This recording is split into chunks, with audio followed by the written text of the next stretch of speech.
We are going to be applying concepts of dark anthropology, and we are going to be applying the 48 laws of power, Robert Greene's 38 laws of power, and Robert Greene's 33 strategies of war to this video. And it gets very interesting when you do so. This is my intro music.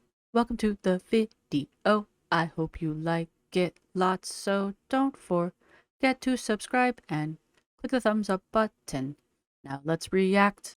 Hey, hi, hello there, and welcome to an episode of An Anthropologist Watches QuirkyLoveRosee.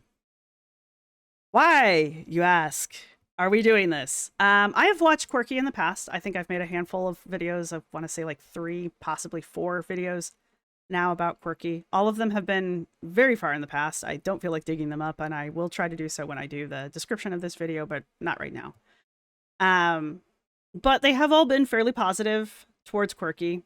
And the main point for that was because at the time, I didn't know Rosie very well, and I still don't really know Rosie very well.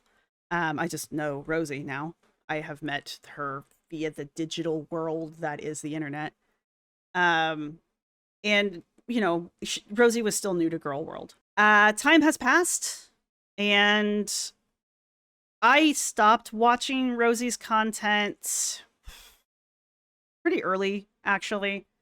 Around the time where Rosie was still trying to, actually the last video of hers I think I watched was when she was preparing to go into rehab, or she was getting ready to go into a mental institution, effectively. And I was like, it's a little heavy for me. I don't really feel comfortable reacting to that kind of a content. It's just, it's a little heavy. And like, I don't know. I mean, somebody's trying to put their life together. I don't really feel like that's appropriate for me to really be poking holes into. I mean, maybe if I had, we wouldn't be here, but here we are. But that was pretty, I think that was the last video of hers that I watched. I did not react to it because of that content. I was just like, all right, you know, she's trying, right? She's trying to get her shit together. I think there was a video of her walking around the mall, and her whole thing was, you know, I want to get my steps in. And she was like, and when I get tired, I can sit down at the mall and then I can get up and walk around again. And she was going into some of the shops, and it was a very positive, very positive video. And I was like, all right, man, she's trying, right? She's trying. And Rosie's a big girl. It's going to take a while, right? What was it Anna says? It took you a while to get here. It's going to take you a while to get out of it. Right? So at the time, I was like, all right, Rosie's trying. There's no point in reacting to her because she's not doing the things that the other girls do. And I actually have a video of me reacting to a video of Rosie's where she is complaining about people comparing her to Amber Lynn. And the conclusion of my video is that I don't see the similarities between her and Amber Lynn. And I didn't at the time. I mean, I have to stand by the video. I did not at the time. And I think my final conclusion was just because she's an obese woman on the internet does not make her Amber Lynn Reed, right? And so that was my conclusion at the time. And I am not the only creator to make positive supporting content about Rosie. Larger channels than I definitely did. Obese to Beast has made at least one video, if not 2 now, on Rosie. And Michelle McDaniels has definitely made at least one video on Rosie. So, and those 2 videos are unique in that Rosie was interviewed personally for those videos. So she's definitely had an impact with certain creators through YouTube, right? Which is unusual for girls within Gorlwold, right? So it does make her stand out a little bit. I stopped watching her earlier in her YouTube career, which means I didn't keep up with what was going on.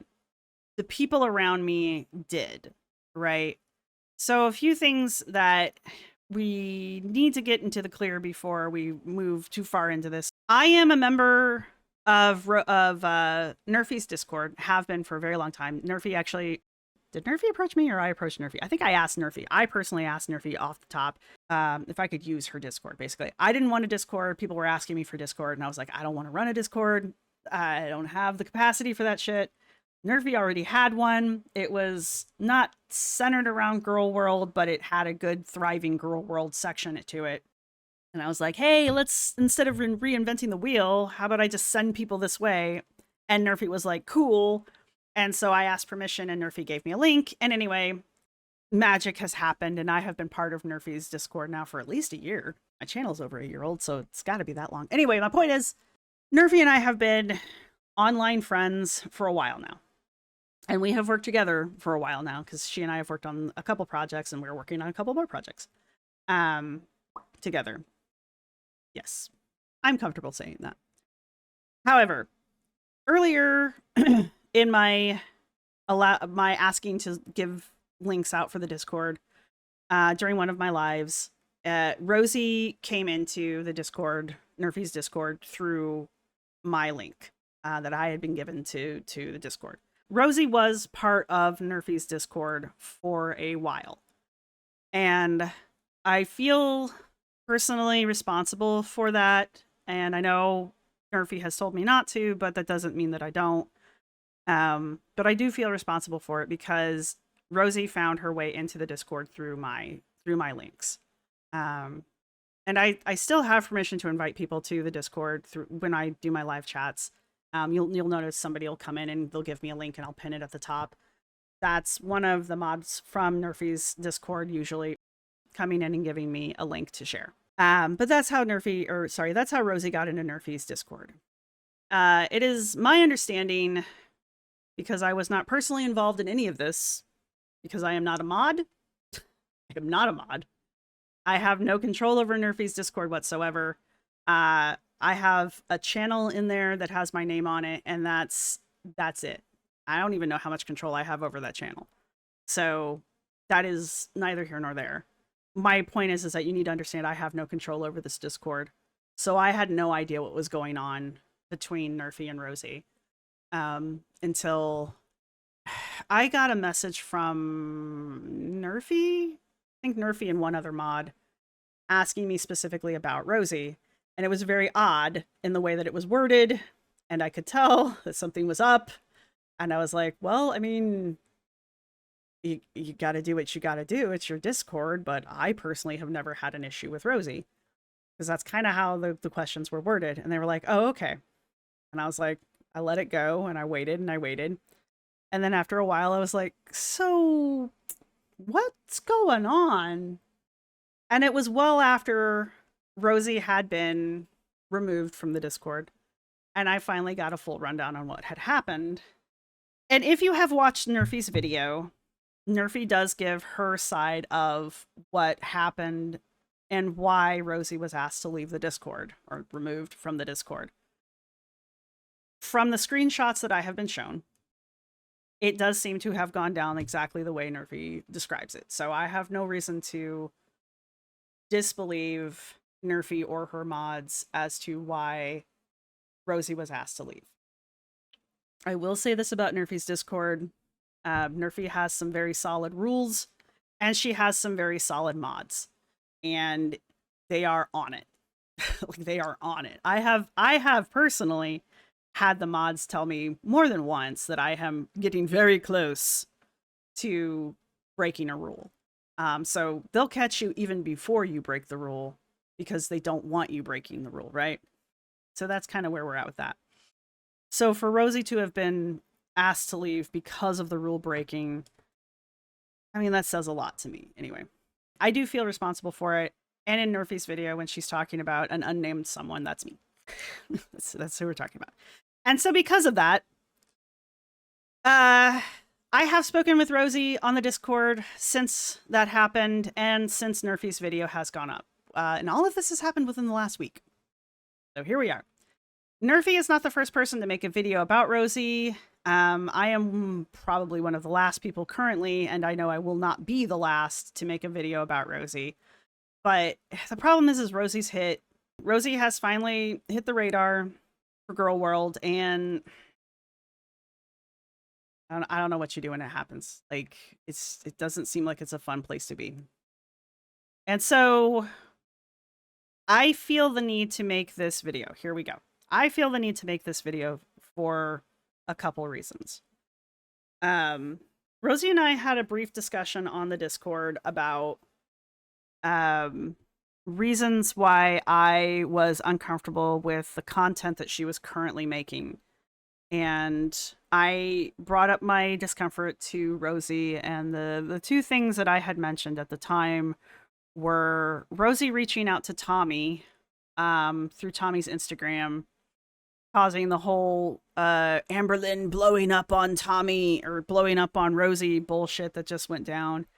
And also, I find it very strange that Rosie was eating copious amounts of food during her lives, like copious amounts of food during her life. Because the important details about Rosie going into this is that Rosie's big thing is that she is not Amberlyn Reed, implying that all of the time, implying that she is not a failure like Amberlyn Reed, that she's got her shit and she's got her shit together. She's trying to improve herself. She's trying to lose the weight. She's trying to get her mentals under control, right? That's the implication of saying, I am not Amberlyn Reed. The other side of that is Rosie has really leaned into her past experiences within the adult fun time community of the feeders community and her past experience as a feedee. And she's put herself forward as an authority in those aspects to many of the reaction channels out there. Part of that storyline for her, though, is that she escaped.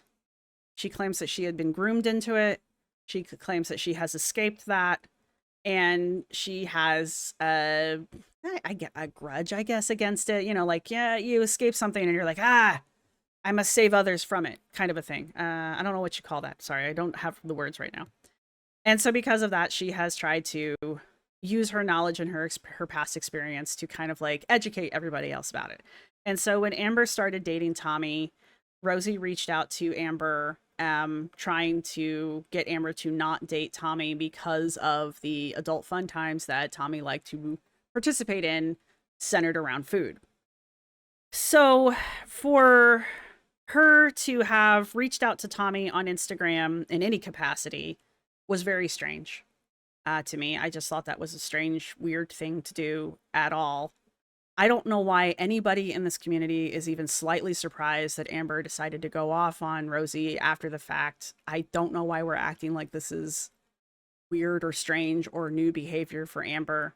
And I think we're all missing the one good point that Amber made, which is, why are you talking to Tommy in the first place? Like, why are you even reaching out to Tommy?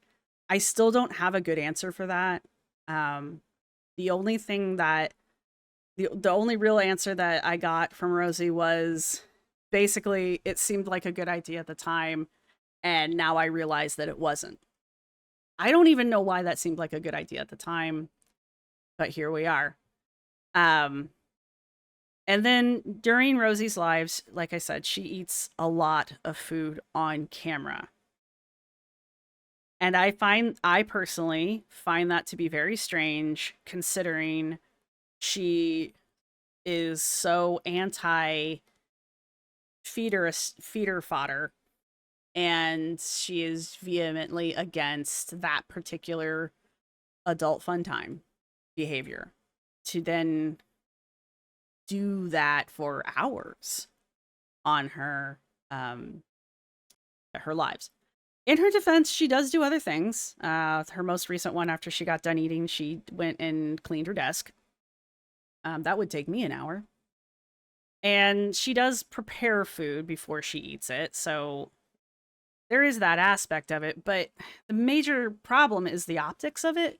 And I talk about optics a lot, especially when I'm talking about Anna, because Anna's always like, I'm a big girl and I can eat on camera. I mean, yeah, you can, but the optics of it are going to work against you in these situations. So with Rosie, the fact that she has so vocally been an anti-feeder advocate, to then create what, from an outsider's point of view, kind of looks like feeder fodder, is very strange. And it's a confusing thing to see. and it kind of creates it creates confusion. Let me put it that way. So going back to Nerfy, because I kind of want to get into this video, and I know we've been talking about this for a minute. Nerfy recently put out a video very critical of Rosie, doing a lot of comparison of Rosie with Amberlynn, which there's a lot of similarities here. And that's the unfortunate thing to say. There do seem to be a lot of similarities, and it's unfortunate. And again, Nerfy did put this video together, and that's within the past week. When did she do this video? Oh yeah, so 3 days ago, Nerfy dropped a video, her name, Gorlwold's newest Pickme girl, talking about Rosie, and comparing her to Amberlynn. To which, within the past 24 hours, Rosie has released this video. Now, Rosie hasn't produced videos in a while. So in the current situation of Rosie's channel, this is unusual, right? This is an unusual behavior for Rosie's channel. It's a 26-minute video. I am going to speed it up. So it is going to go pretty fast. I'm going to start off at 1.5 and we'll slow it down if I need to. But when I watched this the first time, especially after the conversation that I had had with Rosie and after Rosie's reaction to Nerfy's video, because Rosie brought it up in her most recent live after Nerfy dropped her video. After all of that, then seeing this video, it unfortunately set off some alarm bells for me, some red flags for me.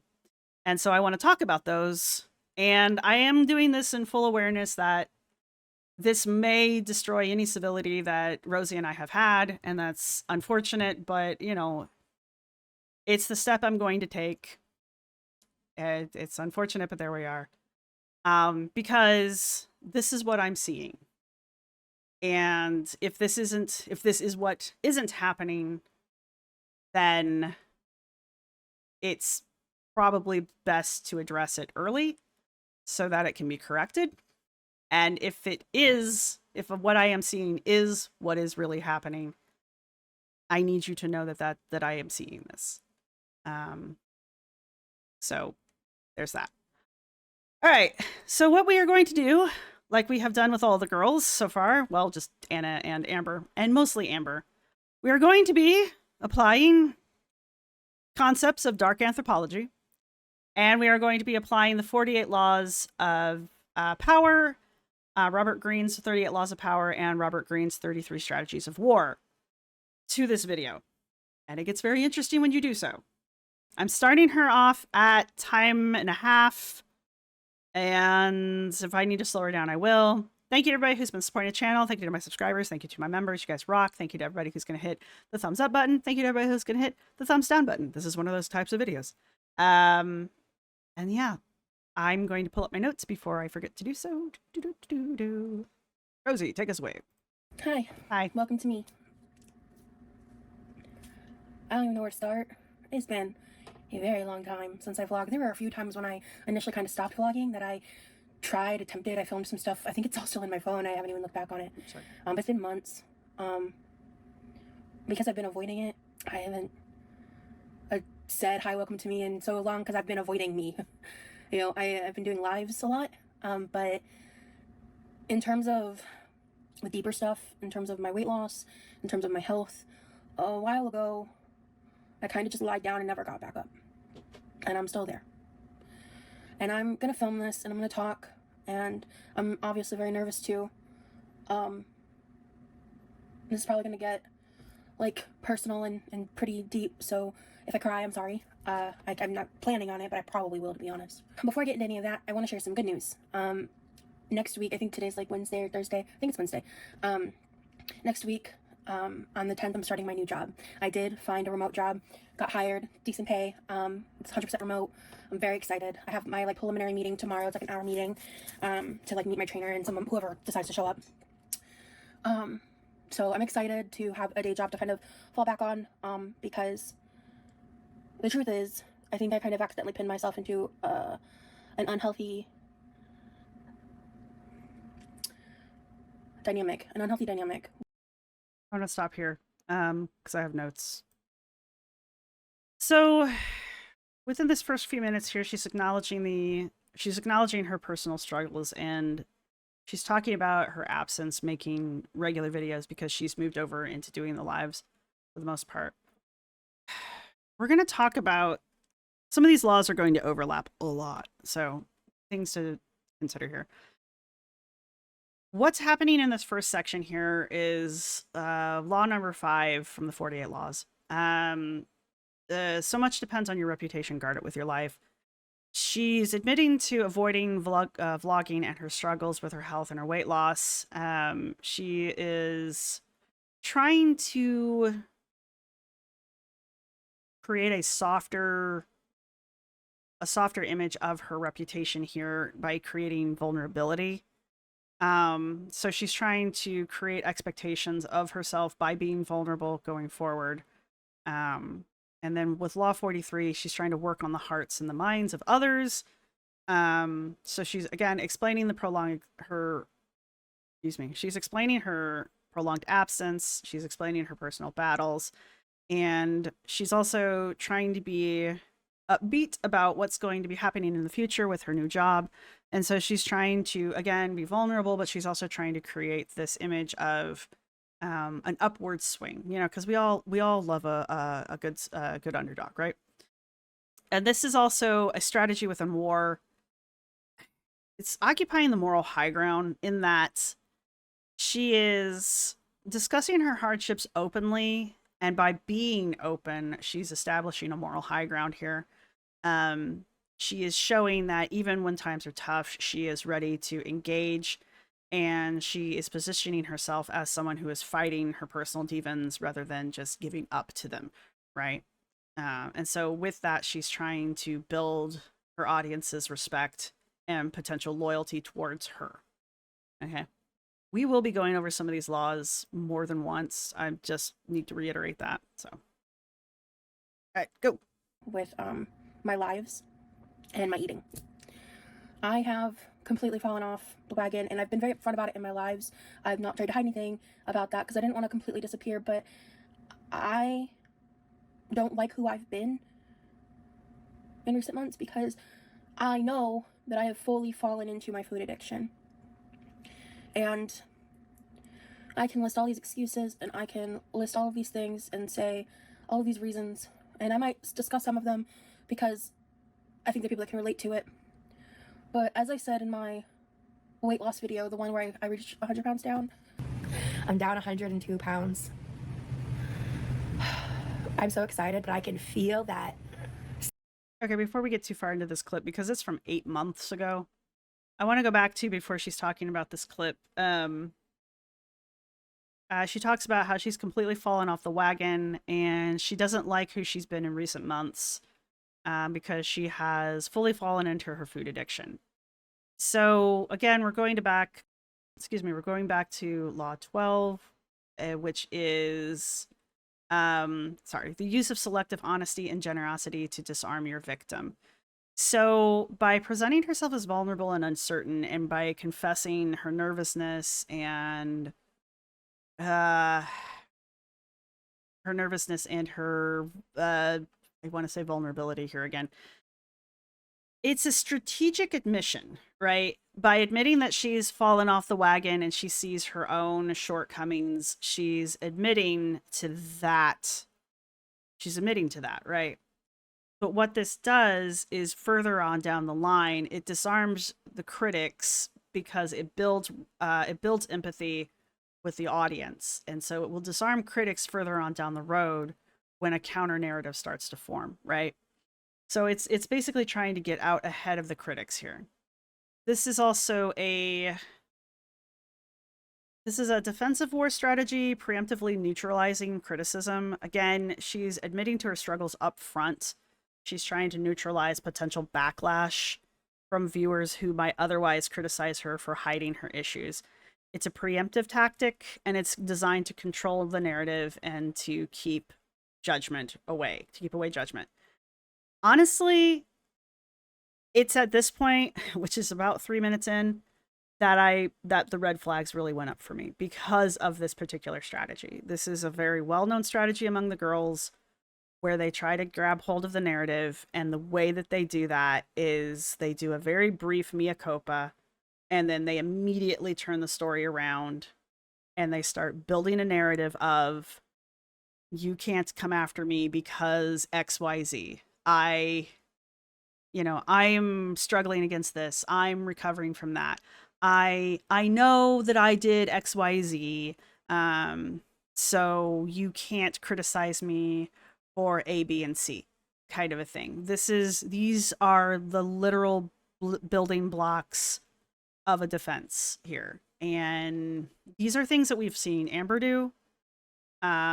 We've watched Anna do it a few times. We definitely saw Anna do it in her podcast. So, and Anna does it in her book frequently. So these are tactics that both the girls do. I'm sure if I tore into Foodie does this very, very frequently.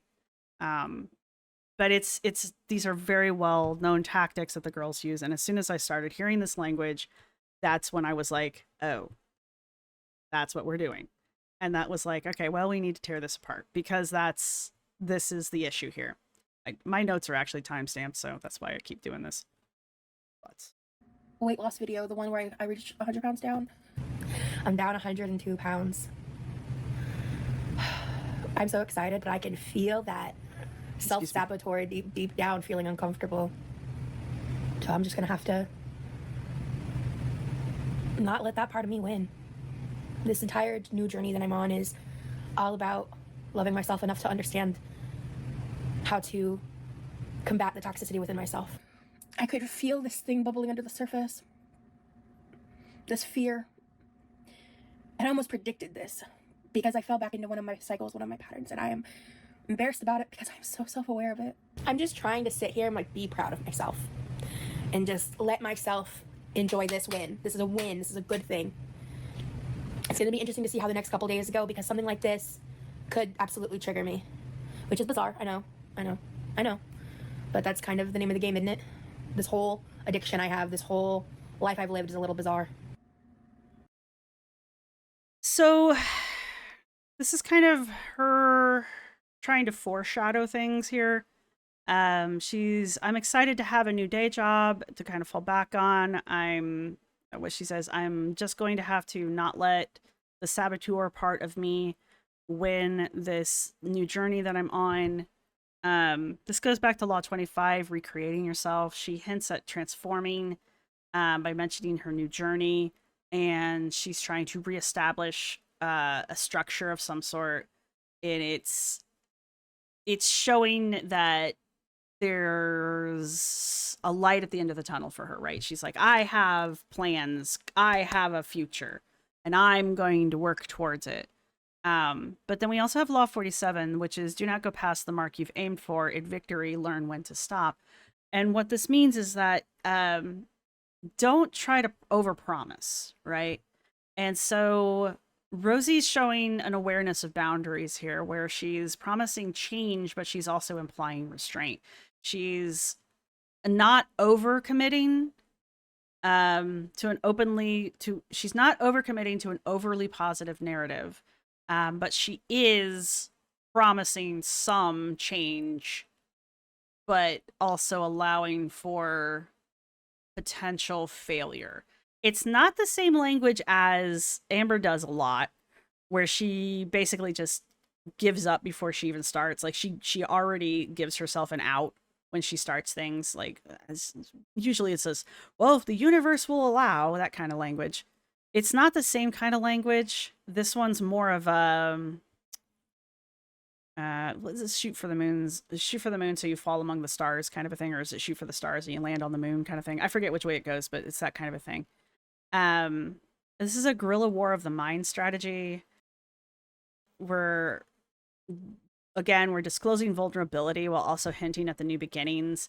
It's a mental maneuver where she's preparing her internal battlefield and rallying her willpower to frame her upcoming efforts as a strategic defense against her personal demons. Again, she's attempting to show us not only vulnerability, but that she has a plan, and she's going to go forward with this plan. And it's a way to rally support, right? So let's keep going on this. I wish that self-awareness was enough to get myself to stop repeating my patterns and my cycles. And it's just not. I don't understand this disconnect I've had my whole life. I've done so much therapy that when I'm in therapy nowadays, I just get frustrated because I feel like I'm going in circles. And that's another thing that contributed to this was I lost my insurance a few months ago, 2, 3, 4 months ago. Honestly, I don't remember what month it was. And losing my insurance meant I lost access to my therapy. And that sucked. So I haven't been in therapy for a bit.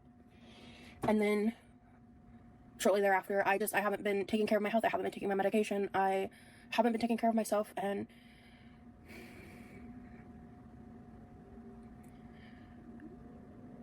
I feel so defeated. Because I logically know the answers. I logically know what I need to do. I've done it before. But I don't know how to be consistent. I've never known how to do that. And I've recently been thinking about this because I've been behaving like an addict recently. And I've been hiding it from everyone in my life. This is Rosie describing the impact of her personal struggles on her current life. She's recognizing past patterns and she's claiming self-awareness. She's talking about emotional revelations she's had about her need for therapy. She's blaming the loss of insurance. And she's talking about the spiraling nature of her bad habits. And then later she will continue to self-reflect and again give us these hints of strategic planning to improve. Yes, this is a continuation of Law 43, working on the hearts and minds of others. Rosie is continuing her confession. She's continuing to describe her struggles with therapy, the loss of insurance, dealing with her nature and her cycles. It's meant to deepen the emotional connection with her audience. She's not only opening up about her personal failings, but also demonstrating her self-awareness and declaring her intent to change. And by stating it publicly like this, she's inviting her audience not just along for the journey, but also to kind of come along as accountability partners. Because I'm embarrassed and ashamed. And this is probably one of the first times I'm saying it out loud. I gotta get a tissue or something. Or not a tissue, a cloth or something. Hold on. For so long, I've always said that I don't feel like I'm a victim and I don't want to be, and I'm not in a victim mindset. But that's where I feel like some of my self-awareness has been lacking. Because it's maybe not in my life, maybe not in like my past traumas, I don't feel that way, but in my current moment, when it comes to food, when it comes to this addiction that I have, I think I am in a victim mindset. Because I feel powerless, and because I've given in, and I'm normally the kind of person that works very hard to get back up when I get knocked down. And I've just been staying down. I've been hiding in a hole. I've been binge watching TV shows to escape. I have been participating in communities online that I know aren't good for me. And I do it anyway. So this kind of falls under Law 2, which is never put too much trust in friends, learn how to use enemies. And the reason it falls under here is the thing here is to note how Rosie mentions aspects of her online community and how she knows she's been participating in communities that are not good for her.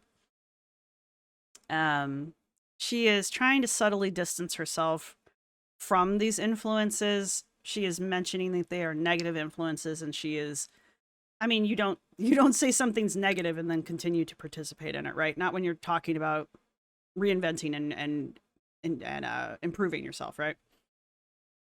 So this distancing can be seen as a move to take control of her environment, and this sets her up for one of the strategies of war, which is the occupying the moral high ground.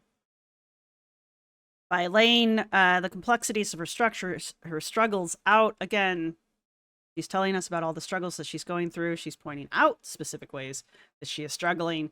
She's admitting again to her food addiction and these kind of things, and that she is now admitting to herself that she is a victim, even though up to this point she's been like, no, I'm not a victim.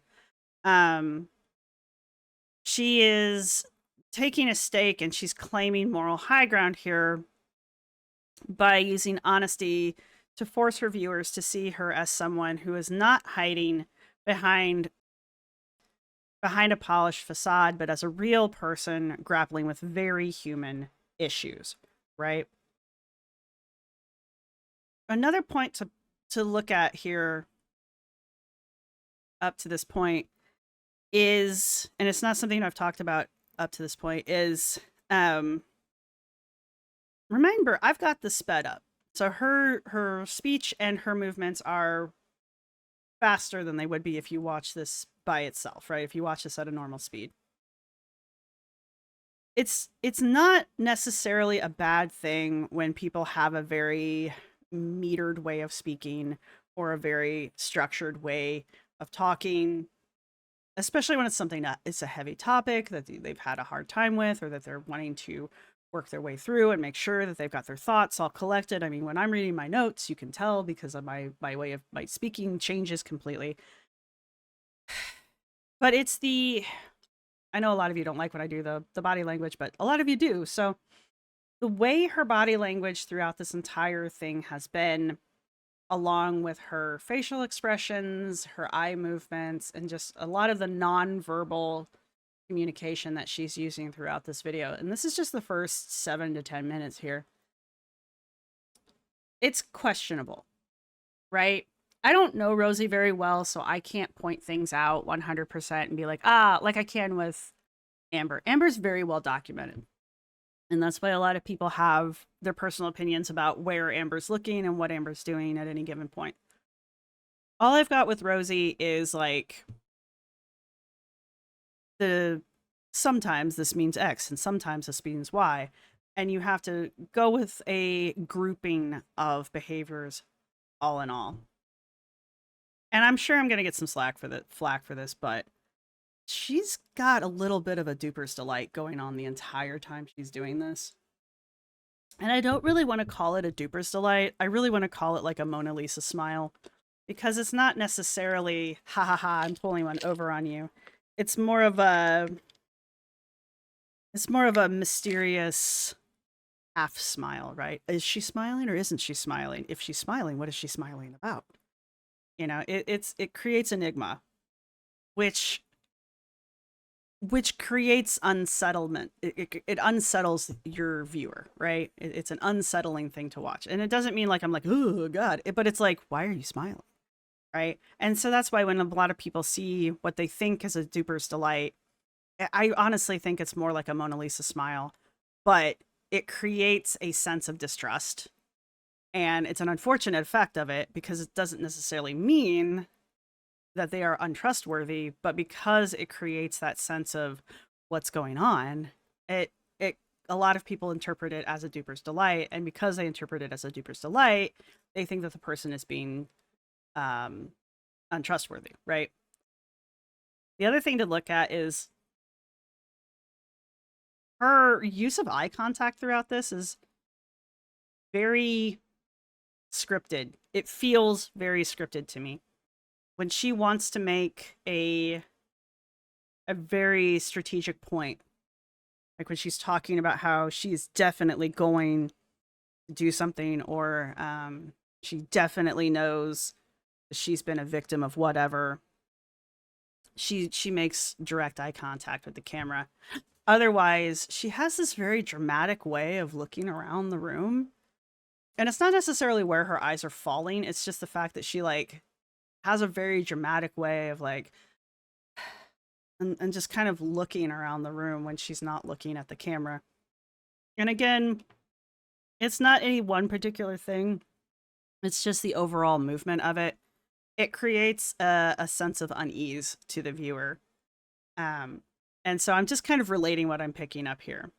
Another part of this, going back to the dark anthropology, the language that she's choosing to use here, we talk about the weaponization of victimhood a lot on a lot here, because the girls are always trying to weaponize their status as victims, right? And one of the ways they do that is they talk about well, Amber loves to pull whatever diagnosis she has most recently. She loves throwing her mentals around because she thinks it shields her somehow. Like right now her thing is BPD. She's got BPD, you guys. You can't blame her for anything because it's her BPD. She has no control over it. It's her BPD. So that's Amber's way of weaponizing her victimhood. Like she has no control over it, and therefore we, the audience, cannot criticize her for it because she has no control.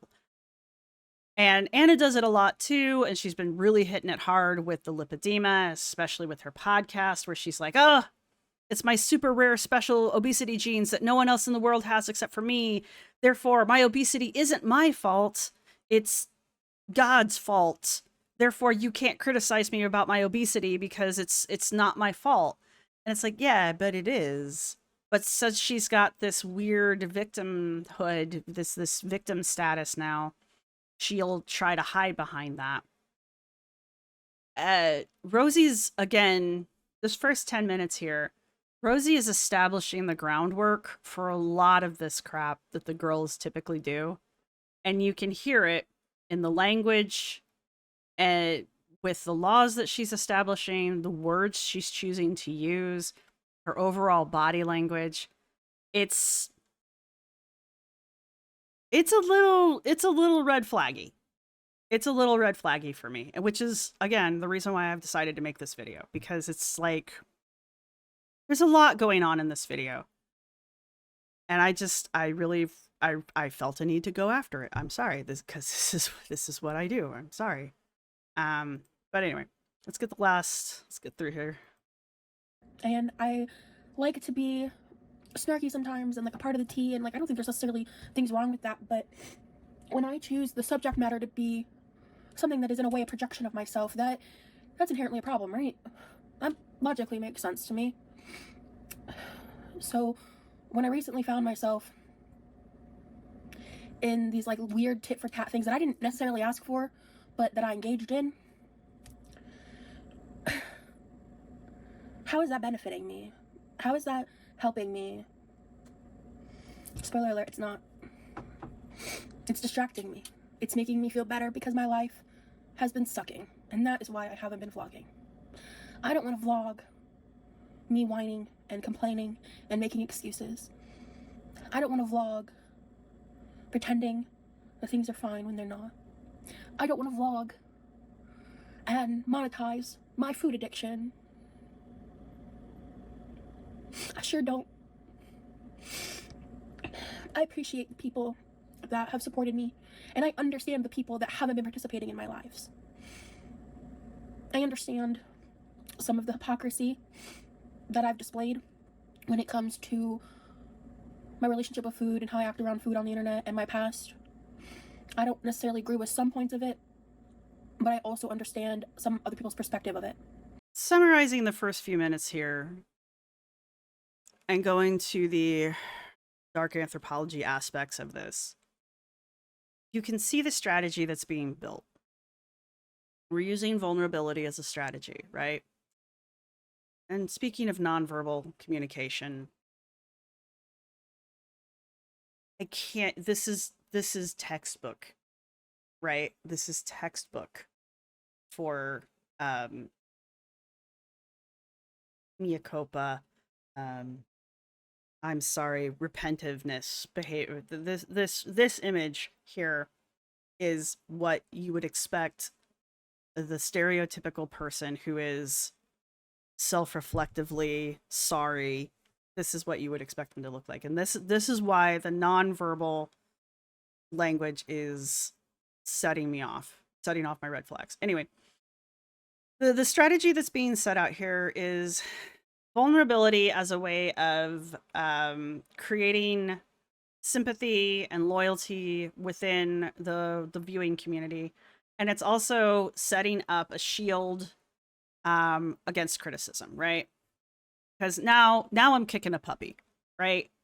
What kind of person am I? I'm just coming after somebody and I'm just kicking a puppy, right? This person's already down and I'm over here wailing into their ribs, right?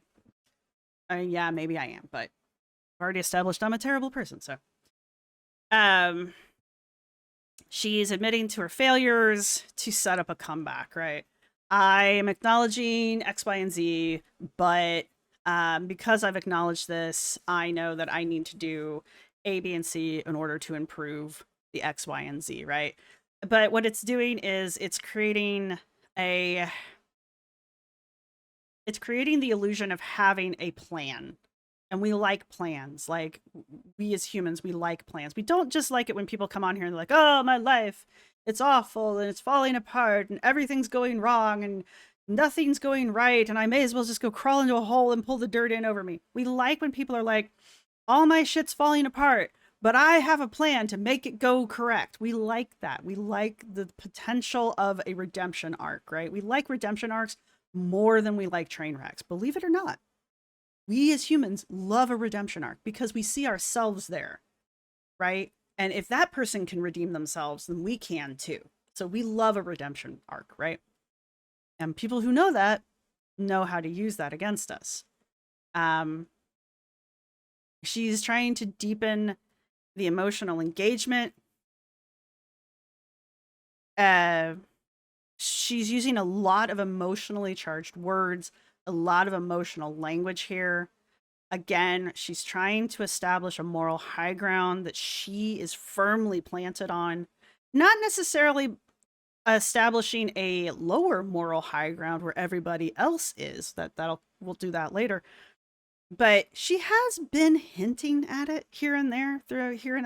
Like when she hinted at, there are places that I've been going on the internet where I shouldn't be. There's communities I've been participating in that are not good for me.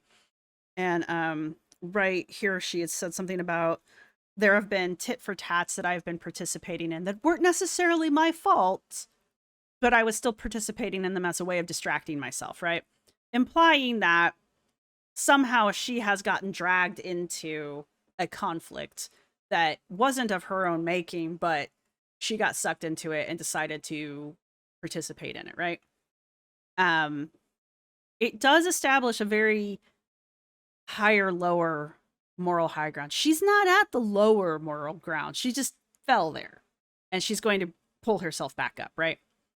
But she's establishing the illusion of a personal battlefield, a personal war that's going on inside of her that she is donning her armor on and calling her allies, us, the viewers. We are her allies, and we're going to come and we're going to watch her victory over herself, right?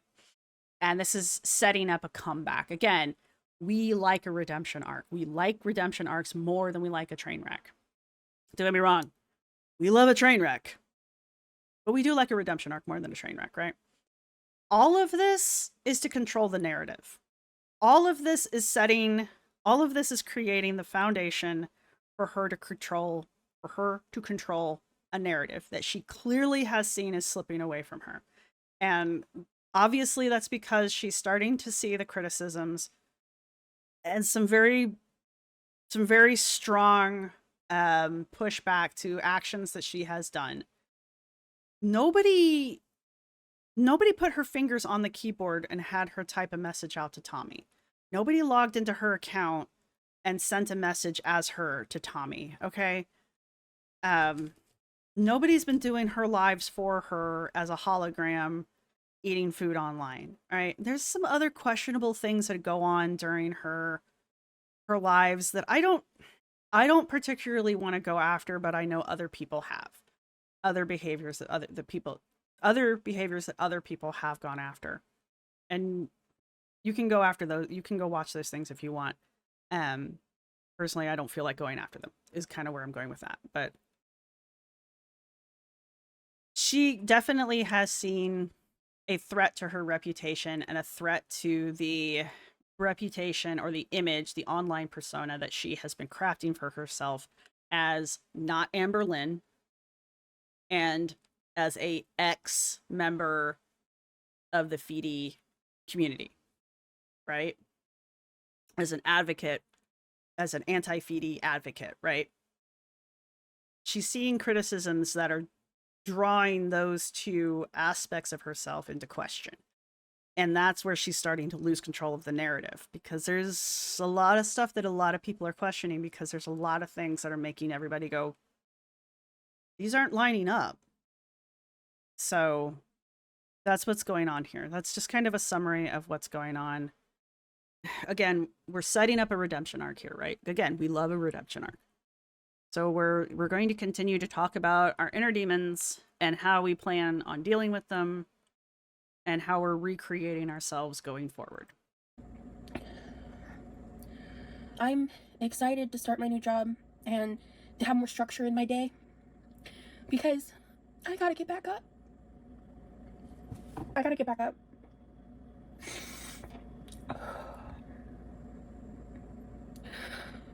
I'm trying to run away from myself. And getting this new job means I'm gonna get insurance again. I gotta get back into therapy.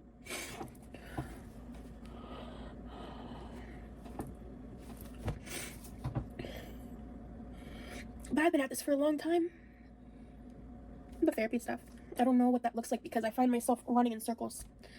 Like, I have my reasons for not wanting weight loss surgery. The GLP-1 medication didn't work for me. There's the obvious, I need to track my calories and do a calorie deficit and move more. And that's what I have to walk towards. But that's what I struggle to maintain and do. It's like, I don't want to do, what's it called? Like, the Food Addicts Anonymous, whatever the fuck that is, because I don't agree with food abstinence. I don't even know how that works. Actually, I read into it, and the way that it works is too extreme. The extreme restriction doesn't work for me in my binge eating disorder, and it's like I just find all these like loops, and there's that main path that I need to walk down on and stay on, and I had a major failure. So she talks about how she's excited to start this new job because it means she gets insurance. And if she has the insurance, she can go back to therapy. She talks about this battle that she's had with her weight for a long time and how the GLP-1s didn't work for her, and that how she doesn't want to have weight loss surgery. That's fine. Surgery's scary. Weight loss surgery can be very invasive, which some people need that, some people don't. That's up to you. But some of those surgeries are definitely make you question it. Like, maybe I don't need it. If you do, I'm not judging you, all right? I'm not judging you if you need to take the GLP-1 medications either. But she talks about how she doesn't want to join Overeaters Anonymous. And she talks about the 12-step program with them and how this food abstinence is too extreme for her binge eating disorder. And part of the problem here is that she has incomplete information, and though she's not presenting it or herself as an authority here, she is offering up incomplete information as her reason for rejecting a 12-step program. Again, if she doesn't want to do it, she doesn't want to do it. I just don't like the misinformation, even if it was unintentional. So again, we're going back to Law 25. We're recreating ourselves. Rosie's hinting at her transformation through her new job, which again gives her insurance, which again will allow her to start getting therapy.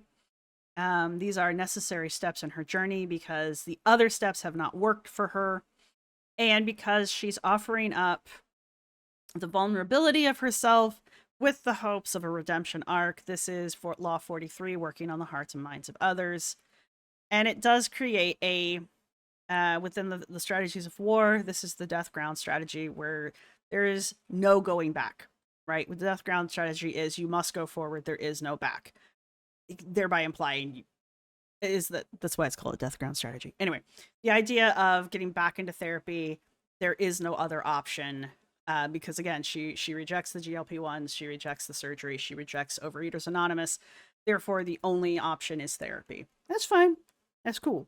But she creates this all or nothing strategy, and she presents it to us, the audience, who again, she's setting us up to be accountability partners for her. I'm not sure she's intending it, but it's what's starting to happen here.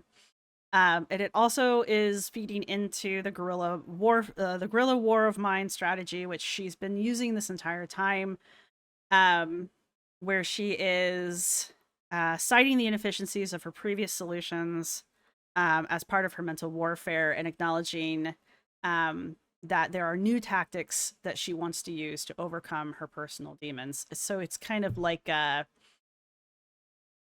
things in the past haven't worked, so we're going to try new strategies to see what will work. It's kind of like what's guerrilla warfare? You jump out and you do something and you jump back. You know, you're like, run out, you attack, you run back. You run out, you attack, you run back. Whatever succeeds, you try it again, right? Until it doesn't succeed again, and then you alter the plan, right? I am not a war strategist. Please do not come for me. Yeah, and so then we get into the rejection of extremes and embracing self-honesty. Her rejection of Overeaters Anonymous because it's too extreme for her binge eating disorder. This is where, again, we work in the concept of weaponizing victimization. We talk about this a lot. I said this every time. So we're starting to bring in Rosie's various possible diagnoses. Again, the validity of such is up in the air, apparently. I can neither confirm nor deny. However, she is claiming to have binge eating here. And so because of that, she views Overeaters Anonymous's 12-step program as being too extreme for it because of the restrictive nature of food abstinence. The food abstinence is really just asking you to stop eating junk food. And she views that as being too extreme for her binge eating. Okay. Yeah. But this is part of the use of selective honesty to disarm your victims, right? Because she has used honesty prior to this, when she says something to the effect of OA's 12-step program is too extreme, I've looked into it, we have less reason to be skeptical of that statement than we would have if she had started off being super untrustworthy from the beginning. That's the strategy, right? Because she has been because she has admitted to this much, she can deny this much. That's the strategy. Whether it works or not is another thing entirely. But let's keep going here. And I don't want to become a joke. And that scares me. I want to share myself and my life. And I want to share those failures. I want to just kind of reiterate, one of the biggest reasons I haven't been vlogging is because I'm not the type of person to skirt accountability or fake my life or fake things. And I don't know how to move forward because there's things that I want that are much more tied with like my short-term desires and short-term satisfactions, I guess. And then there's the things that I want because I want to be a better, healthier version of myself, that I constantly let fear stop me. And that ties into what I need, because I need to be healthier in every aspect, not just in my food, not just in how I eat, but in how I behave, and how I act, and how I am mentally, because I am a very mentally ill person.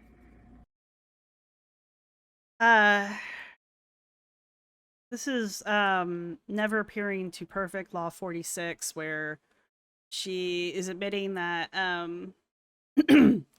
she has failed and she doesn't want to become a joke. So she's expressing her desires to share her failures openly, thereby demonstrating her shared humanity, right? I'm not saying she's not human. It's just the thing that you're doing.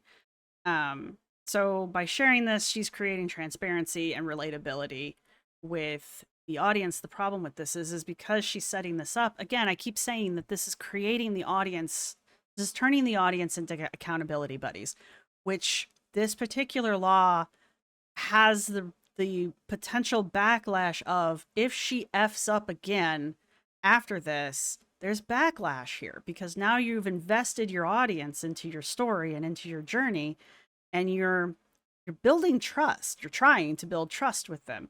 So if you screw up again, or if you continue on the road that you've been on with no change, which after this video, she immediately did another live where she was eating on camera again. So it's that kind of a thing. This is also this is a defensive war strategy of preemptively neutralizing criticism by being candid about her past failures, and choosing to reject a one-size-fits-all approach like extremes. She's working to diffuse criticisms. I can't do this because this reason. I can't do that because of this reason. This solution won't work for me because of this. Right? So she's admitting her vulnerabilities, but at the same time, she's outlining her chosen path. She's neutralizing criticisms against the chosen path, right? Therapy is the only path forward. Again, I'm cool with therapy. I'm fine. I have no reason to criticize that. I could see how some people might decide to be critical of things that she has said. I'm not going to be one of those people. Again, everybody's journey is a little bit different, but there are multiple tools out there for, it's not a one-size-fits-all thing, but there are multiple tools out there. You should be able to find something that helps, right? And again, the only person who can change is you, so the only one in your way is you. And this also brings us back to occupying the moral high ground. Again, being honest and open about her struggles and appearing transparent.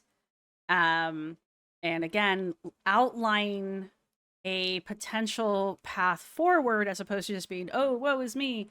She's appearing to be, appearing to not give up, right? And again, we like a good redemption arc. But again, this creates the potential for backlash if no change is observed, right? And it doesn't have to be instantaneous. Like, she's got some leeway here, but but again, we're hearing the use of weaponized victimization. We're hearing the use of neutralizing criticism by creating a defensive shield around perceived disorders. You can't criticize me because I have binge eating disorder. You can't criticize me. Later on, she'll claim disability. You can't criticize me because I'm disabled. I can still criticize you. You are not free of criticism. Just because because you have something wrong with you that is not wrong with me. That doesn't free you of criticism, right? Too many people think it does. And a lot of people have learned how to twist that in a way that it does become a shield and it does become a weapon. And that's what's getting built here, right? And trying to figure out how to acknowledge that and not use my mental health as a shield is something that I'm very cognizant of. Because I do have CPTSD and ADHD. For me, it's a big red flag. That last statement is a big red flag. Not that she has CPTSD and ADHD like most of the millennial generation appears to.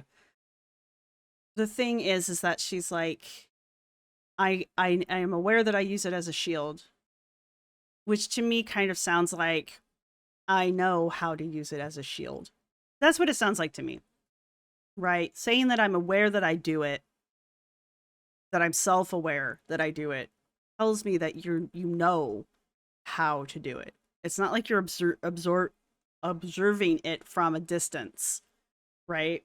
Or that you've just had a revelation that that's what you're doing. An MDD, and I am chronically ill, and I am disabled by my PTSD, and it sucks. And I do have chronic pain that makes movement very hard, far beyond the additional weight on my body. And it just makes me want to give up. And one of the biggest reasons I'm making this video right now is because I'm just gonna come clean and acknowledge what I've been hiding from. Because the past few weeks specifically, when it comes to the disease of my addiction, of my food addiction, have been bad because I have just been eating out at a rate that scares me. And I purposefully keep it off the internet, not to hide it, but because I don't want to glamorize it. I don't want to sensationalize it. I don't want to monetize off of it. And here's where I have to like pause because she mentioned this in the last grouping as well. She says she doesn't want to do any of these things, but she does all of this in her lives, and her lives are monetized. And I don't have a problem with people monetizing things. This video's monetized. I don't care that this video that she made is monetized. I don't care. It's YouTube. All right? They're going to make a buck off of you one way or the other. You may as well get your cut. That's my look. That's how I see it, right? What I don't like is the language of, I am being a martyr by not making videos and not doing certain behaviors on camera when you are doing those behaviors in your lives. That is on camera. Maybe it's not a scripted video like this, or like how you used to do, where you would take us out with you shopping and stuff. But as far as like complaining about pain and that kind of thing, there was a live that you did where most of it centered around chairs because it's too painful for you to stand to cook. And you were talking about how you had broken the chair that was comfortable for you to sit in to cook in, and how the new chair that you had wasn't comfortable. And so you were going to have to buy an even newer chair in order to cook in, to be comfortable cooking in your kitchen. That's you complaining about pain. Like, yes, you're also talking about solutions and that kind of thing, but you are doing the thing that you said you aren't going to do. So at this point, I don't know if that's a lack of self-awareness, a short-term memory problem. I don't know, or if it's just, this is this is the Rosie that you want the internet to see versus the Rosie that is actually being presented to the internet, right? People tend to be much different in lives than they are in their scripted videos, because a video being scripted, it gets a lot more editing than a live video does, right? So there are a lot of cuts in this video for obvious reasons, I would hope.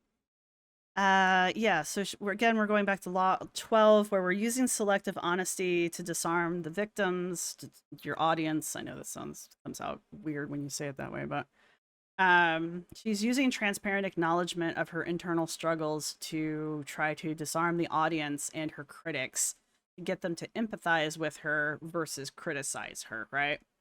She doesn't want judgment. She wants you to be like, oh, this goes back to weaponizing victimhood. She just gave us a laundry list of things that are wrong with her and the reasons why she can't do things, right?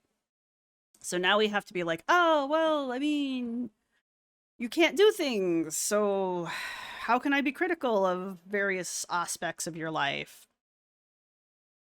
I can still be critical of various aspects of your life because these things that you just laundry listed, you didn't provide solutions for, and there are solutions. Because I've done that before. And I'm ashamed of that. So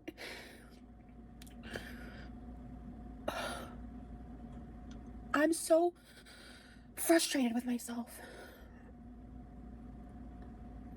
I'm so mad at myself. So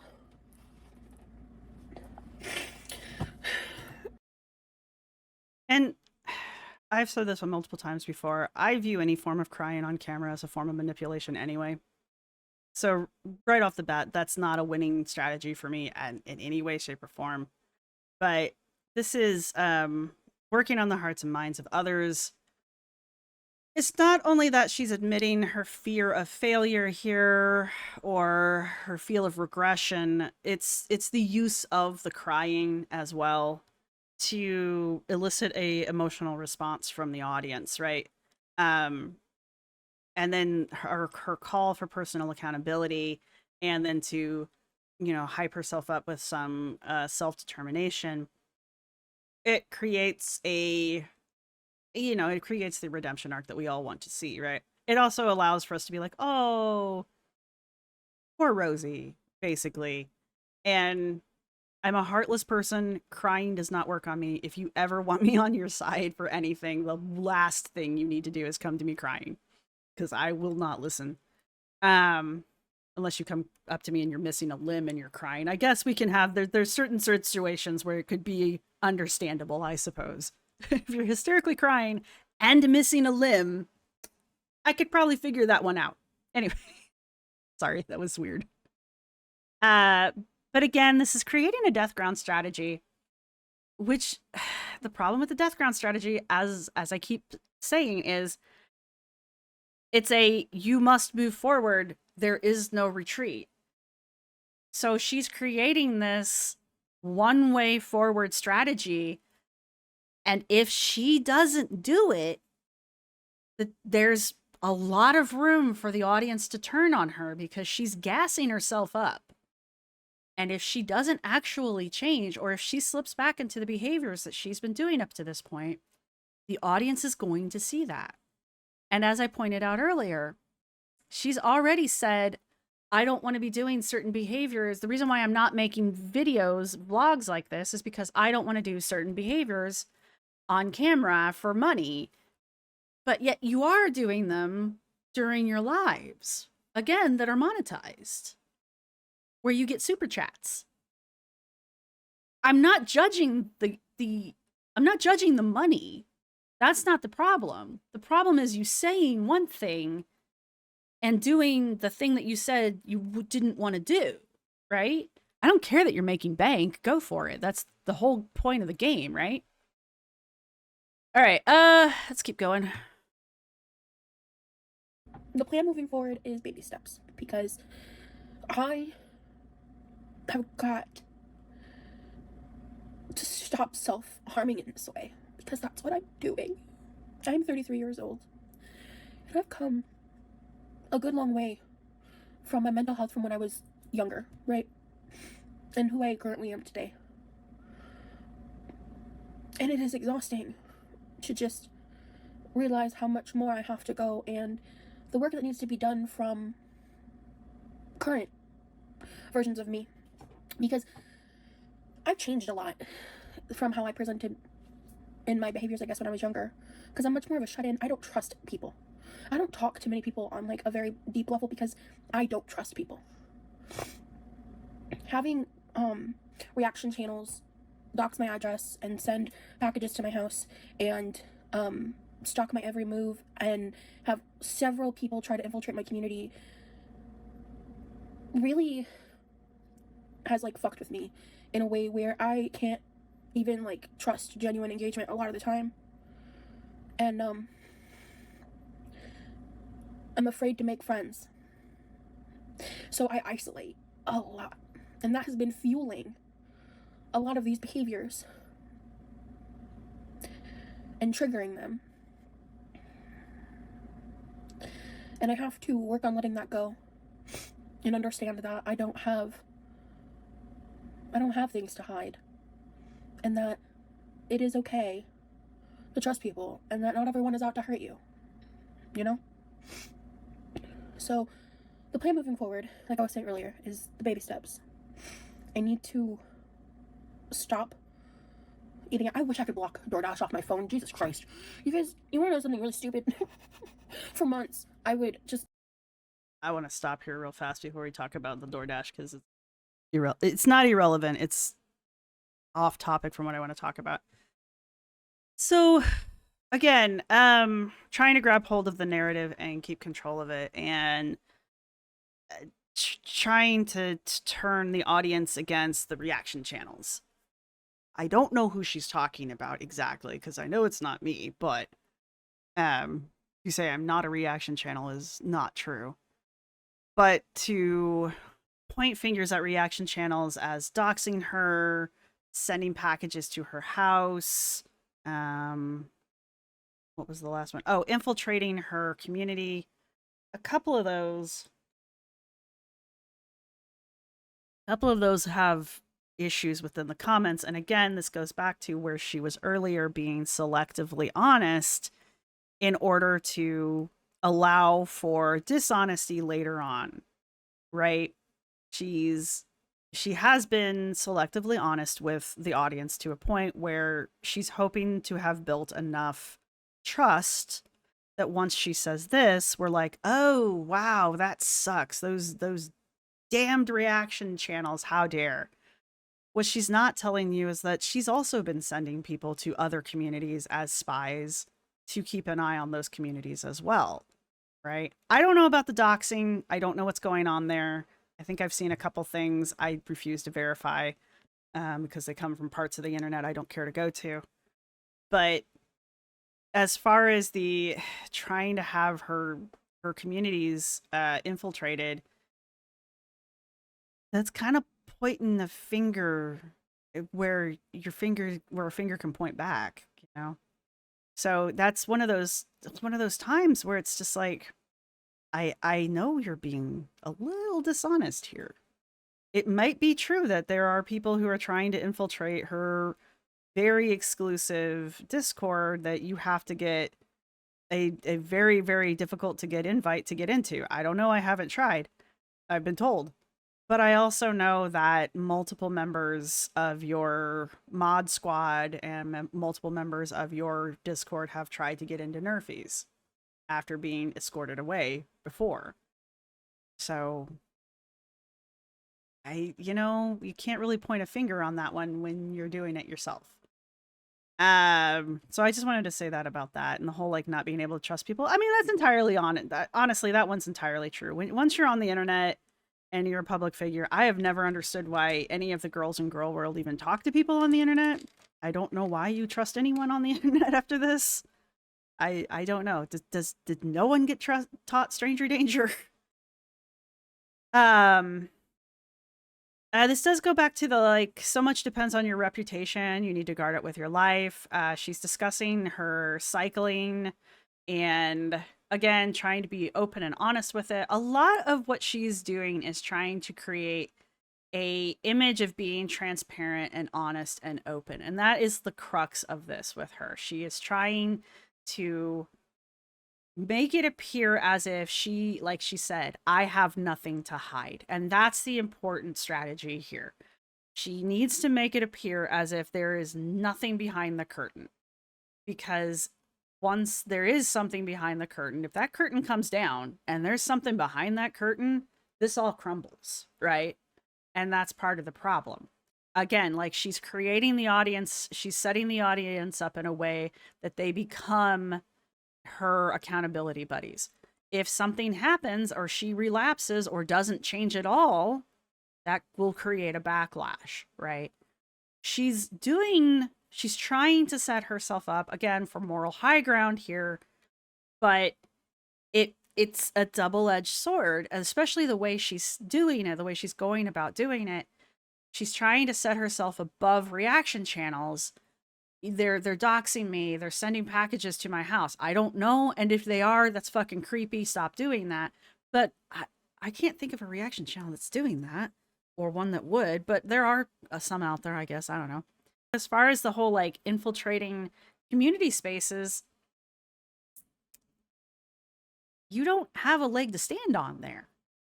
And if your mods and whatnot are doing that without your knowledge, you might want to say something to them.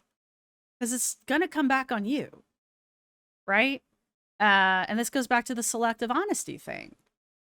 Again, she's been honest about things throughout this video in a way, or at least I'm assuming she's been honest, or she's been trying to be honest about things throughout this video in a way that now we're getting into the meat of, well, we're getting close to the end, honestly, where she's using that goodwill that she built earlier in the video so that she can bend the truth or just straight up not tell the truth at the end, right? We're no longer at the building stage here. We're at the setting the walls and cement stage here, right? We're building the walls. The foundation's set. We're building walls at this point. The DoorDash story that she's getting ready to tell, is a way of being relatable, but it's also a way of like explaining her addiction cycle. She focuses on the app as kind of a cautionary tale, but it's also as a specific example of how she is a victim of her addiction. So again, it's sort of kind of a way of weaponizing her victimhood, but it's also a way of making herself relatable. I mean, how many of us, I don't really use DoorDash that much. I drive for DoorDash, but I don't really use them that much because they're expensive AF. But I know a lot of people do. And I know the girls, especially Amber, seem to have a dependency on them. And I'm sure if Anna was honest, she would probably admit to having some kind of dependency on the food delivery services as well. So it makes her human, right? Another way of making herself transparent and stuff. It's just a more concrete example for her to give the audience as a way of to create a more transparent persona on the internet. Otherwise, it's just kind of a story. It's just a so-so story, right? Delete DoorDash off my app off my phone every time I didn't want to use it, and like the next day I would re-download it, and then I would delete it again, and like a day or two later I would re-download it, and I refused to pay for Dash Pass for a while because I was like, then I'll just have excuses to keep using it. So I ended up spending extra money for months thinking that it was helping me order out less when it was just this delusional spiral I was going down. And then I recently was just like, oh fuck it, just get the DoorDash Pass. You're spending the money anyway. So I did. And that was one of the first moments I was kind of like, oh, this is a problem.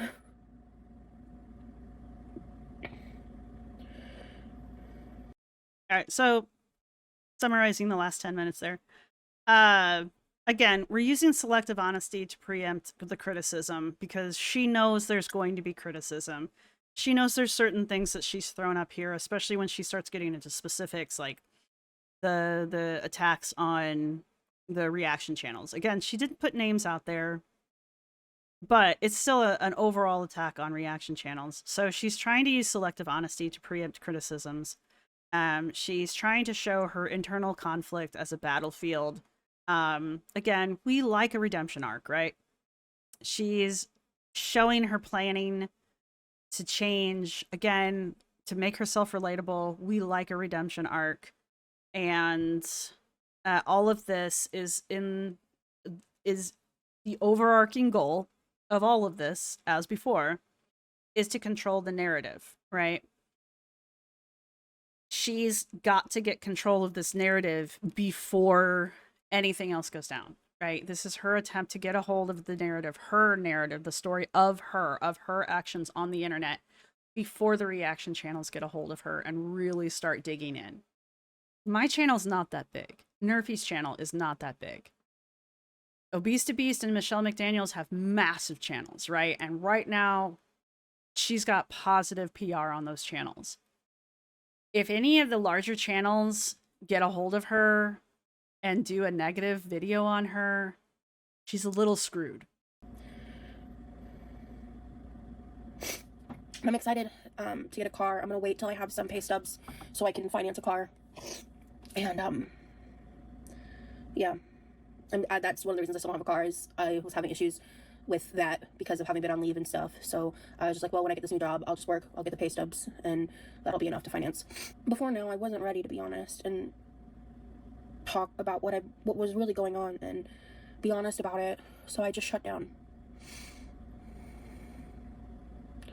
And I'm gonna start by working on stopping the eating out and reestablishing patterns that I had in the past that helped me, like tracking my food, making better food choices, and just doing that slow elimination process that I started probably, a year ago? I don't know.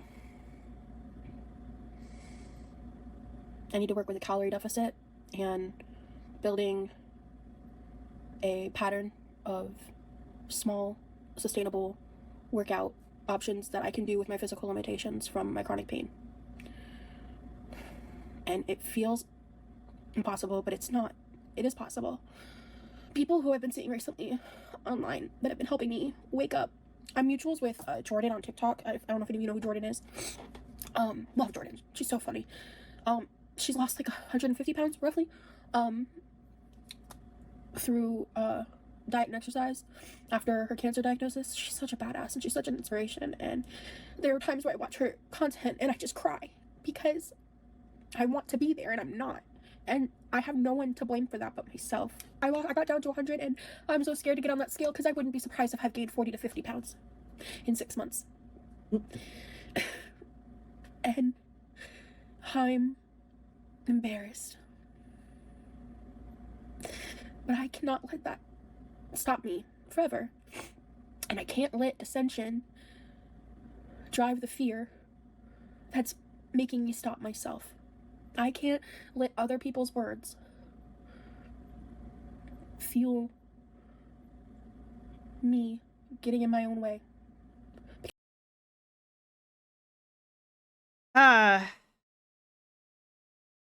We're kind of wrapping up here and we're kind of going back over ground that we've covered earlier. I will give her credit in this video. This is very well laid out.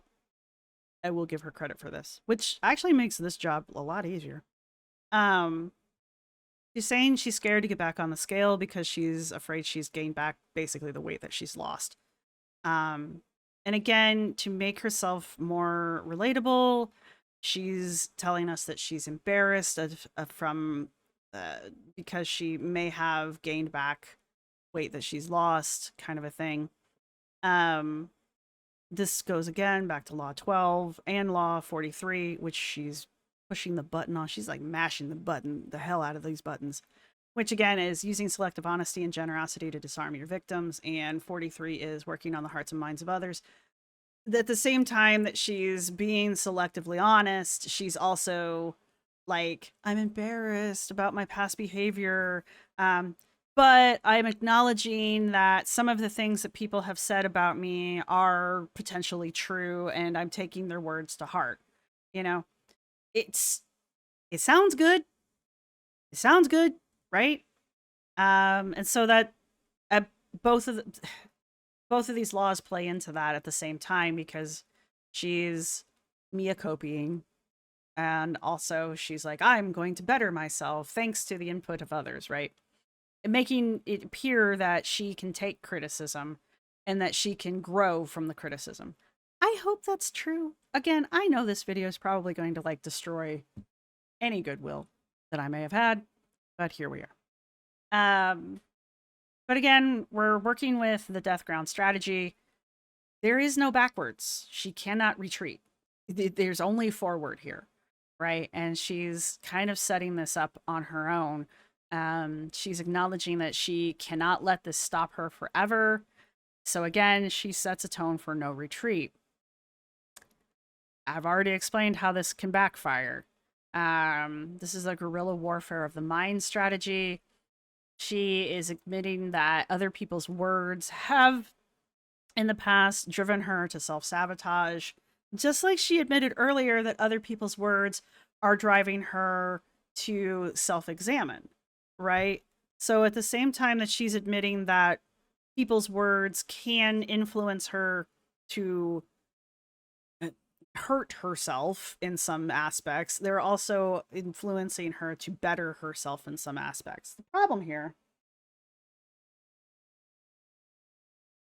here with this particular mindset is that, like, it doesn't matter if Rosie's not ready to do the work and change. I or anyone can yell things at her all day. It doesn't matter until Rosie's ready to change, right? And that's why I'm like, some of these strategies that she's building seem like a good idea at the time, unless she doesn't follow through. And that's what sets it up for really bad. Like, this could be potentially very bad. She's setting up a strategy for her new battle going forward. Yes, she's saying, I'm going to use strategies that I've used in the past, but that's because she's acknowledging that those strategies have worked, right? But she is also putting them forward as, this is the new plan going forward. Or I think she even says that. The whole concept of the baby steps going forward. Again, that also walks into Law 47, which is do not go past the mark you aimed for. In victory, learn when to stop. She's not overpromising.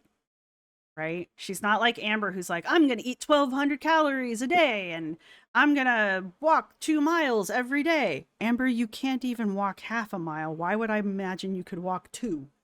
And 1,200 calories is way too fucking low, right? These are unreasonable goals.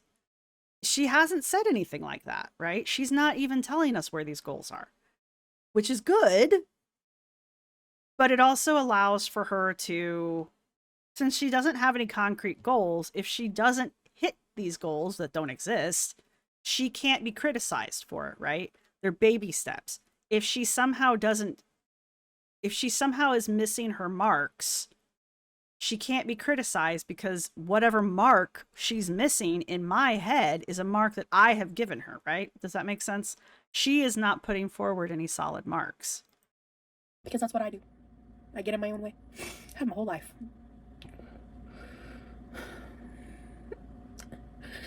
And I feel like right now making this video is me taking the first step to fighting my addiction for the first time in a long time. Because I have not relapsed this deep in a couple years. So I don't know where we go from here. I am starting a full-time job. I'm not going to make any promises about vlogs or uploads or anything like that. But I do lives pretty regularly. I have gotten a few comments of people accusing me of abandoning my channel. I haven't. I've been here this whole time. But not everybody wants to watch me cooking and eating on live stream, and I get that. I also do other stuff on live stream, but a lot of it's cooking content because that's what's easy. And I'm a lot of things. But I'm honest. And so we were also hitting on the occupying the moral high ground. Being open about her relapse. She hasn't, what does she say? I haven't relapsed this deep in a couple years. She is, again, setting up that redemption arc where she's admitting to her low point and she's positioning herself as someone who is going to confront that low point and climb back up from it, which normally would set you up to win both admiration and support. Usually, right? Which is what she's going for, one would think. But I wanted to hit on that before we finish this out because we are almost done. I don't ever want to mislead y'all, and people would ask me on lives a lot, and so I would just be like, I'm not losing weight. That's not where I'm at right now. And sometimes I'd be like, just I don't feel like talking about it, and because I didn't, and I was avoiding, and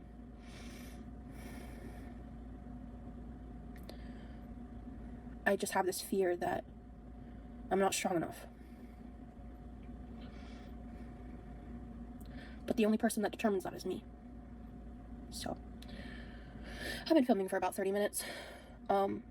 I'm sorry for such serious vibes. There was no way for me to address this without getting emotional. I hope that you guys have a wonderful day, a wonderful evening wherever you are, and stay true. Bye. Hi. Whoop, whoop, whoop, whoop. There we go. Closing us out with this, same thing we've been talking about, going back to Law 5, defend your reputation, guard it with your life. She once again reiterates that she's the only person that has control over herself, and so she's the only one who can fix the issue. True. But she's taking control of her public image this way. Again, controlling the narrative, trying to control the narrative. Still using selective honesty, still working on the hearts and minds of others, still using a guerrilla war mind strategy. So she's framing her struggles again as an internal battlefield. She says the only person that determines her strengths and transformations is herself. And it's supposed to show her mental inner resolve, showing that she's a strong person, or she's stronger than we're giving her credit for. And she's got a controlled investment in change by using a measured approach. You know, she makes no promises. She's using baby steps. She's using very vague language. So she's using it's a tactical decision to invest only as much as she can sustain. But only she knows what that is. We, the audience, don't. So remember earlier on, I was talking about how there's certain strategies that she's setting up where if she doesn't change, the audience will turn on her because she's made us her accountability buddies. Trying to do this controlled investment and change thing, she can say, oh, well, I never said that I would do this by this date, right? I never said I would be in therapy by March, when her audience will be like, why aren't you in therapy yet? You know? So she's not giving us any deadlines. So even though we're her accountability buddies, we don't have any deadlines to hold her to. So she can stretch it out as long as she wants. The problem with that is it may seem like that gives her quite a bit of freedom. The problem is the audience wants to see change. You're promising us this redemption arc. We want to see it. If you don't provide it within a reasonable timeline, which is, probably 6 to 9 months, we want to start seeing something, or at least the steps towards something, you're probably going to start getting some backlash, right? I mean, shit, some of these channels that I think are fairly decent channels, if they don't show a weigh-in at least once a month, their channel starts getting nasty. Their audience starts getting nasty. I'm like, dude, just let them live their damn lives. So here we are. So, again, the summary of this is she's using the story of facing the fears of regression. She's afraid she's going to go backwards. She's afraid she can't overcome certain things, but she's acknowledging that she's the only one who can. Again, setting up that death ground strategy where there's only forward, there's no backwards. Again, this can very easily backfire on her. She is declaring the first offensive move, which she's trying to get out ahead of her critics, like the reaction channels and stuff. Like, she wasn't directly attacking any of the channels this time, but she is trying to get out ahead of us by being like, I have a strategy. I have baby steps. I'm going to do this. I see that I'm this bad. Taking these words into consideration. She throws up a name of somebody who people may or may not know. She's name dropping. She's putting that person up as kind of like a role model, saying, this person has done this and I wish I could have done that too. And the only reason why I haven't is because basically I held myself back. So she's criticizing herself for the things that she thinks other people are going to come and criticize her for first. So she's getting out ahead of us so that when we come out and go, hey, you haven't done this, she can be like, oh yeah, well, yeah, I already said that, right? I already said that. You can't come for me on that one. And she's also trying to create a narrative of self-accountability. And all of this, of course, is, again, which is the overarching narrative of this entire video, is to try to get a hold of the narrative. She feels that slipping. She has lost some control over her own story online, and she wants to get control of it again. And that's what this entire video is about. And she's using tactics, and she is using language that we see the girls use. The weaponized victimhood, the body language, the nonverbal communication, the use of emotionally charged language, crying. I get that people get emotionally upset about things, and I get that they need the urge to cry, because I know some people are like, oh my god, you have no emotions. I have emotions. I edit them out. Crying on camera is going to get you nothing. Like, it's just not. There are too many people like me on the internet who are just going to be like, done. I just would never do that. And because I would never do that, I don't respond well to it. I really don't respond well to it in real life either. But that's kind of where we're going with this. But we're seeing the same. I personally am seeing the same tactics here with Rosie's video that I see Amber use, and I hate to use her as a comparison, but it is unfortunate. There are certain phrases that she's using that Rosie uses in this video that are damn near verbatim things that Amber has said. It's kind of scary. It's really kind of scary. she's got a lot of the same attitude and the same like revisionism that I've seen Anna use. And they both Anna and Amber both use the same kind of victim mentality and the weaponized victimhood to try to stave off criticism and to try to turn criticism around onto the reactors and stuff. Oh, you're just being mean. Oh, you're just being bullies. Anna's favorite thing is like any form of criticism is bullying, so you can't criticize her unless you're bullying her. Seriously? Anyway, she must have been a joy to work with. But it's that kind of stuff, and I'm seeing a lot of that in this video. And that's why I felt like I needed to make this video. This particular video reacting to Quirky's video. And I know we've been here for almost 2 hours, and I apologize for that. But for the sake of, honestly, for the sake of Rosie and the sake of being thorough and not making this seem like I'm just coming after Rosie to come after Rosie, I feel like there was at least 2 hours worth of content here. And if you don't want to sit here and watch the whole damn thing, I don't blame you. Whatever. But I really hope you do. And I really hope you understand where I was coming from and what I'm trying to say here. I hope you guys see what I'm seeing. And again, should Rosie actually watch this and should Rosie get through the whole thing, again, it's 2 hours. So, you know, if this is not what is being intended, you really need to change some things because like, this is how it's coming off.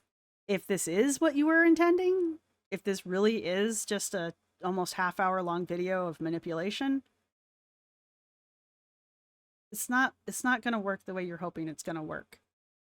So anyway, I'm not going to do the emoji thing at the end. This isn't one of those kind of videos. But if you enjoyed the video, please give it a thumbs up.